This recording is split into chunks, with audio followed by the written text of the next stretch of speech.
Bonjour. Je me trouve comique. Des fois, j'ai l'impression d'être le petit bonhomme là, qui y avait au début des contes de la crypte. En tout cas, j'aimerais ça parler de la personnalité. Parce que la personnalité, au fond, ce n'est pas quelque chose qui est réel là, au sens où moi je l'entends. Puis ça peut paraître étrange là, de dire ça, mais laissez-moi élaborer, là, puis au fond, moi, comme je vous dis, c'est de vous faire votre propre opinion vous-même. Donc, moi, la personnalité, je considère que c'est une structure, comme par exemple, comme puis là, ici, vous avez l'inné, si vous voulez, comme tout ce qui est génétique, là, l'ADN, puis ce que vous avez hérité de vos parents, puis tout, là. Fait que maintenant, on va mettre un G pour génétique. Et puis, de l'autre côté, vous avez l'acquis, là, c'est-à-dire tout ce qui est expérience là, qui vous arrive et puis tout ce qui est au niveau là, de votre vécu qui va influencer là, la formation de ça ici par rapport à votre génétique, là, vos prédispositions. Donc, la personnalité, elle se construire par rapport au jeu subtil là, entre l'acquis là, puis l'inné. Donc, jusqu'à un certain point, on peut considérer que ce qu'on appelle la personnalité comme structure, ça a une mécanique circonstancielle, là, c'est accidentel, là. Au niveau de votre conscience, vous n'avez pas décidé de votre personnalité. Comme, par exemple, si vous avez des prédispositions à certaines névroses, puis qu'étant enfant, vous avez été mordu par un chien, vous pouvez développer une phobie, une peur des chiens, mais vous vous trouverez à un moment donné en tant qu'adulte face à un chien qui n'est pas dangereux, mais vous serez terrorisé. Ah, c'est une peur imaginaire, là. C'est en ce sens-là que je vous dis, la personnalité, ce n'est pas quelque chose qui est réel. Puis une fois qu'on étudie euh, ce processus-là, je vous dis, là, entre l'inné et l'acquis, là, qui fait qu'au fond, c'est circonstanciel la personnalité de la façon que ça se forme, que c'est accidentel. Il va se créer une autre structure ici, là, qui, vous allez sortir d'une subjectivité pour entrer dans un petit point d'une certaine objectivité, si je puis dire, pour observer la structure là, d'un point plus objectif. Là, c'est là que vous allez vous rendre compte, là, vous allez pouvoir vous dire, comme quelqu'un là, qui a une phobie, il sait que c'est pas rationnel. Là. Déjà là, il y a une entrée dans une certaine objectivité, puis une auto-observation qui fait qu'il se dit c'est pas rationnel. Puis si vous étudiez plus en profondeur, là, vous vous rendrez compte que c'est une programmation, là, votre peur, c'est un conditionnement. Parce qu'au fond, au niveau de la génétique, c'est de la programmation. La génétique, c'est un code, comme on le dit, là, si vous voulez, comme au sens de la cybernétique, un programme. Puis ici, là, ça ici, c'est lié au conditionnement là, qui entre en relation avec la programmation, si vous voulez. Et puis, plus là, ici, là, vous rentrez ici, là, plus vous allez entrer dans là, vous allez développer ce qu'on pourrait appeler une conscience de votre conscience, c'est-à-dire une conscience au-dessus de la conscience, ce que certains appellent une métaconscience là, en tant qu'observateur. Donc, là, plus là, vous allez vous rendre compte, puis aussi, il y a d'autres phénomènes, là, parce qu'on pourrait dire ici, là, dans le subtil, il y a un potentiel, là, parce que vu que ça ici, là, c'est restreint, que c'est circonstanciel, il y a un potentiel, si on peut dire, que lui, il ne peut pas se manifester. Mais à mesure, là, comme par exemple, par l'auto-observation, puis la plupart des gens, ils ont besoin des thérapeutes, des psychologues, là, pour arriver à ce que je dis.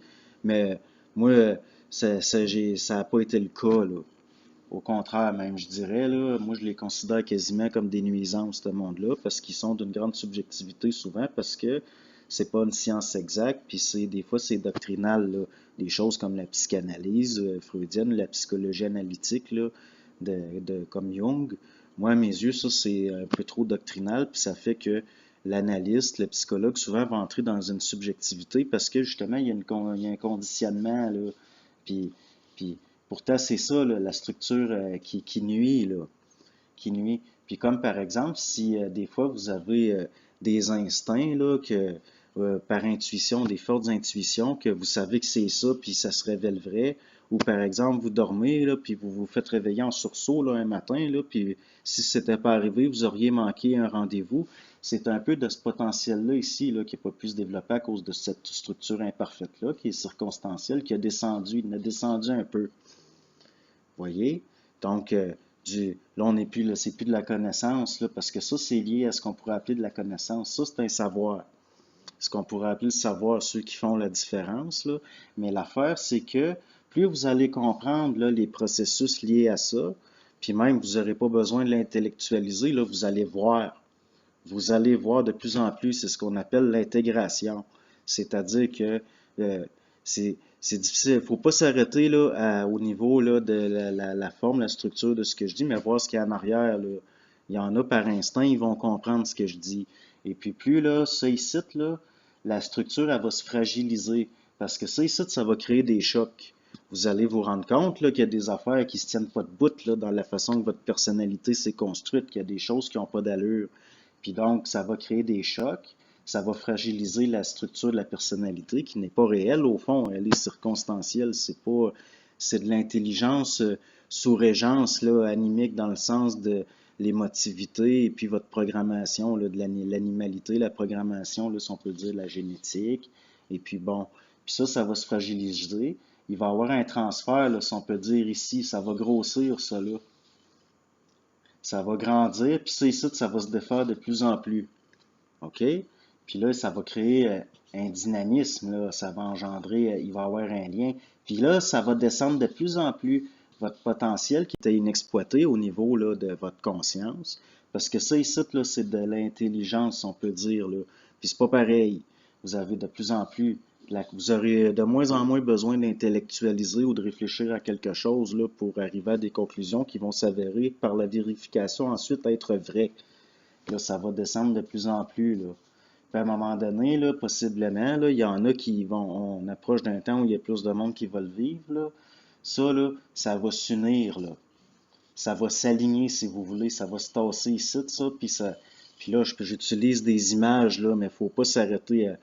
Puis c'est pas métaphorique non plus nécessairement, c'est très, très concret, là, pour quelqu'un qui le vit puis qui comprend ce que je dis. Donc, ça ici, ça va descendre de plus en plus. Ça se tasse là. Puis il y a un alignement. Puis là, ça descend, puis ça descend, puis ça descend. Puis vous allez comprendre de plus en plus de choses. Mais le fait que ça, là, de comprendre ça, de l'observer, puis ça crée des chocs, là, comme je dis, qui vient fragiliser, ça va créer énormément de souffrance au début. Parce que savoir d'une façon objective, c'est quelque chose d'extrêmement souffrant.